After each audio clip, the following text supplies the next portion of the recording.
Muito obrigado, presidente Eumano Ferrer. Agradecer a acolhida que Vossa Excelência nos proporcionou, comparecendo ao evento organizado pelo deputado Silas Freire, do Podemos. Nos honrou com a sua presença, com a elegância de sempre, com a cortesia, e certamente nós nos sentimos muito bem recebidos pelo seu povo do Piauí, exatamente pela representação que Vossa Excelência exerce com muita dignidade nesta Casa do Congresso Nacional. Muito obrigado, senador.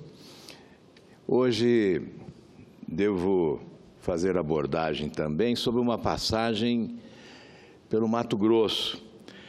Mas antes, eu necessito dizer, senhor presidente, que diante do fato divulgado recentemente sobre uma movimentação do governo relativamente ao centro de lançamento de Alcântara, já que matéria publicada na página do Ministério da Defesa dá conta que os Estados Unidos, a França, a Rússia e Israel manifestaram interesse em formalizar parceria com o Brasil para a utilização do centro de lançamento de Alcântara no estado do Maranhão.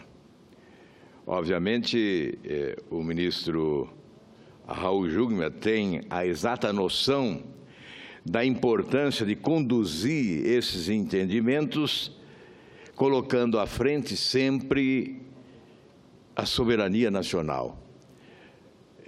Este é um setor estratégico que diz respeito à segurança e que deve fazer com que a autoridade governamental tenha como prioridade absoluta o respeito à soberania nacional. Mas trago esse assunto, senhor presidente, porque no ano de 2015, protocolei requerimento de informações que até hoje não foi votado nesta Casa.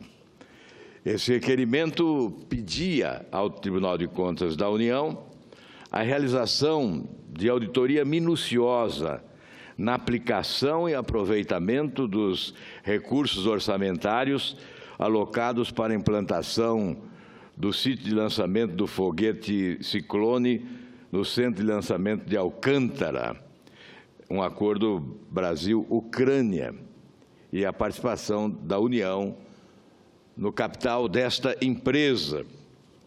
Por que fizemos esta solicitação, senhor presidente? Porque dados obtidos informam que a implantação do sítio de lançamento do foguete e a participação da União no capital da empresa custou aos contribuintes brasileiros o valor de R$ 464.812.451,57. E é certo, senhor presidente, que as obras não foram concluídas. As obras não foram concluídas, o foguete não foi lançado, o governo brasileiro extinguiu o tratado com a Ucrânia e os contribuintes brasileiros, que de fato pagaram a conta, não têm sequer nenhuma informação a respeito dos resultados práticos do tratado, nem se foi proveitoso esse investimento de 464 milhões de reais. É evidente que, de antemão, nós temos que afirmar que não foi proveitoso esse investimento de 464 milhões. Se as obras não foram realizadas, se o foguete não foi lançado e se o governo hoje busca entendimentos com outros países, pressupondo que houve, portanto, a extinção daquele acordo bilateral com a Ucrânia, é óbvio constatar que esses recursos não foram bem aproveitados. São recursos desperdiçados, como tantos outros bilhões de reais atirados pela janela da irresponsabilidade administrativa, da incompetência e da corrupção, certamente. Ora, é preciso sempre repetir que dinheiro nas mãos dos últimos governos sempre foi vendaval. E, neste caso, o Maranhão deve ter sofrido um abalo sísmico em razão desse vendaval que levou 464 milhões de reais para os ares desse país. Por que requerimento dessa natureza fica dormindo nas gavetas do Senado desde 2015, impedindo que se tenha esclarecimento sobre a aplicação de recursos públicos, é uma pergunta que não pode faltar. Portanto, senhor presidente, eu particularmente confio no ministro Raul Jungmann. Creio ser ele uma espécie de exceção, temos algumas outras, mas certamente ele é uma das exceções do atual governo, em razão da sua postura, do seu comportamento.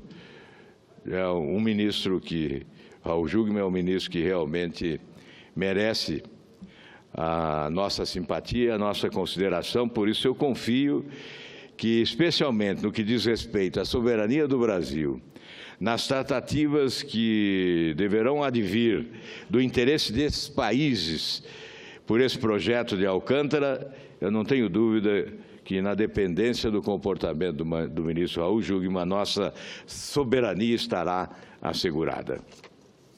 Senhor presidente, eu passei pelo Mato Grosso na última quinta-feira à noite, acompanhando o senador José Medeiros, líder do nosso partido naquele estado, e ficamos no dia seguinte, na sexta-feira, concluindo a nossa trajetória naquele estado em reunião com as lideranças do setor produtivo do Mato Grosso. E é esse o destaque. O Mato Grosso é seguramente um dos estados mais promissores do Brasil.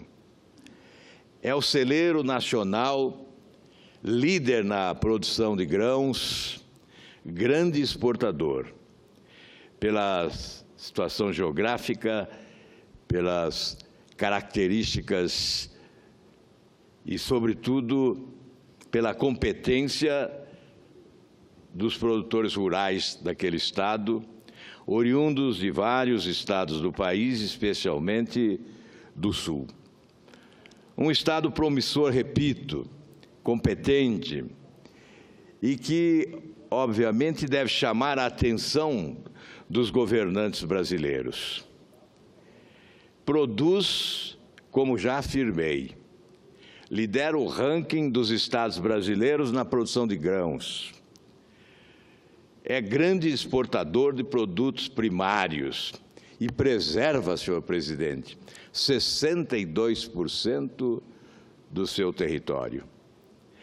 Quando afirmam que produtores rurais são depredadores, a resposta está nos números. Um estado extremamente produtivo, gerador de riquezas, exportador de produtos primários, com 62% do seu território preservado ambientalmente. Este é, portanto, um exemplo de estado que está a merecer a atenção governamental. Os governantes brasileiros dos últimos tempos são excessivamente urbanos. Não colocam o pé no chão fértil do interior desse país, para conhecer e reconhecer a importância da produção agrícola e o valor dos trabalhadores do campo. A força desse país vem do campo. Basta verificar os números. Nos últimos 25 anos, a agricultura brasileira, ou o agronegócio, foi responsável pelo superávit de mais 300 bilhões de dólares na nossa balança comercial. Por quê? Porque tivemos um déficit de mais de 500 bilhões de dólares nos demais setores da nossa economia. Não fosse o agronegócio alcançar mais de 900 bilhões de dólares de exportação nesses 25 anos, nós teríamos uma balança comercial deficitária. O nosso superávit, presidente Eumano, ultrapassa 300 bilhões de dólares nesses 25 anos. A competência está instalada no campo. A lei porteira, ao contrário, há incompetência, descaso e irresponsabilidade administrativa, porque há ausência de logística suficiente para dar sustentação a esta força que vem do campo. As estradas esburacadas, o transporte dificultado, ferrovias insuficientes, a infraestrutura rodoviária vivendo o caos que hoje conhecemos no país, os portos distantes da produção. Isto tudo, além de outras questões, dificuldades no plantio, os recursos não são suficientes, 200 bilhões colocados à disposição do Plano Safra para esse ano, segundo lideranças do setor rural, não são suficientes e muitas vezes não chegam ao destino com a eficiência e agilidade, celeridade necessárias. Na hora da comercialização, quando o produto chega no porto, nós já perdemos em torno de 13% do que foi colhido, em razão de todas essas dificuldades. E a ausência de armazenagem obriga produtores rurais a vender muitas vezes na baixa, porque não há onde guardar os produtos. O déficit de armazenagem é antigo e cresce. Não há um programa governamental de estímulo à construção de armazéns no país. E não fosse a competência das nossas cooperativas, certamente esta situação seria ainda mais dramática. Mas há outras questões. Eu colocaria como prioridade a questão tributária. Em razão do nosso modelo tributário atrasado, eu diria, nós temos que competir com países do primeiro mundo com um sistema tributário moderno. E o nosso sistema tributário é de terceiro mundo. Ou se houver aí quarto mundo, quinto mundo, quem sabe, não é? Temos que empurrar ainda para esse espaço. Então, há uma desvantagem.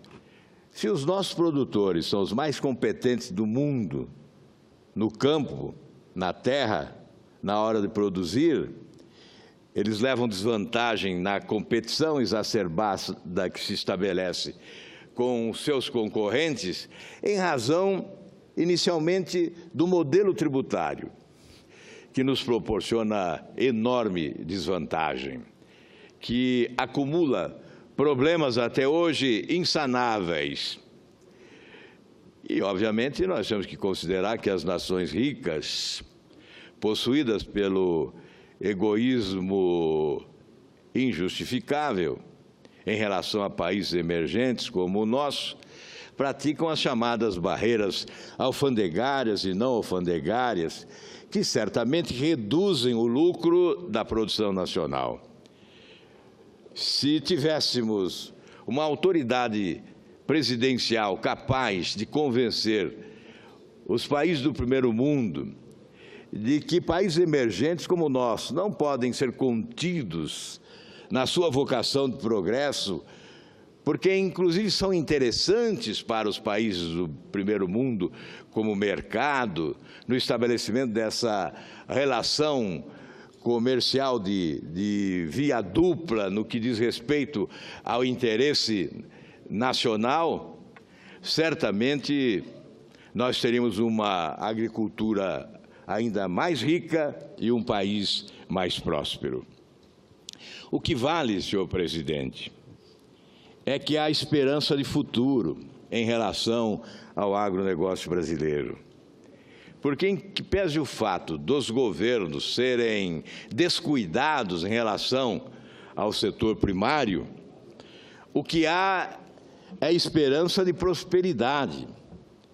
Porque até aqui nos últimos anos, desde que a China se inseriu na economia mundial, os chineses melhoraram o padrão de vida e passaram a consumir mais, a comer inclusive mais e melhor, e tiveram que importar muito mais, e o Brasil vem ganhando muito com isso, é um dos grandes exportadores para o povo chinês. E a China não para por aí. Certamente, esse país populoso vai necessitar de importações por mais 10, 20 anos, 30 anos, quem sabe. E, além da China, logo em seguida vem a Índia, que também evolui economicamente, cresce economicamente, melhora a qualidade de vida da sua população, o que fará com que importe mais. E aí nós teremos, portanto, 30, 40, 50 anos de prosperidade se nós explorarmos com competência a força que vem do campo, o agronegócio brasileiro. E olha, tudo isso está acontecendo em que pese o fato de não explorarmos cerca de 40%, exclua a Amazônia, que é esse patrimônio, esse santuário ecológico universal. Excluindo a Amazônia, nós temos ainda 40% da área agricultável brasileira não explorada. Portanto, temos ainda um potencial de crescimento extremamente significativo. É preciso, portanto, destacar a importância do agronegócio para o futuro do Brasil. E veja que os produtores nacionais são preservacionistas, sim.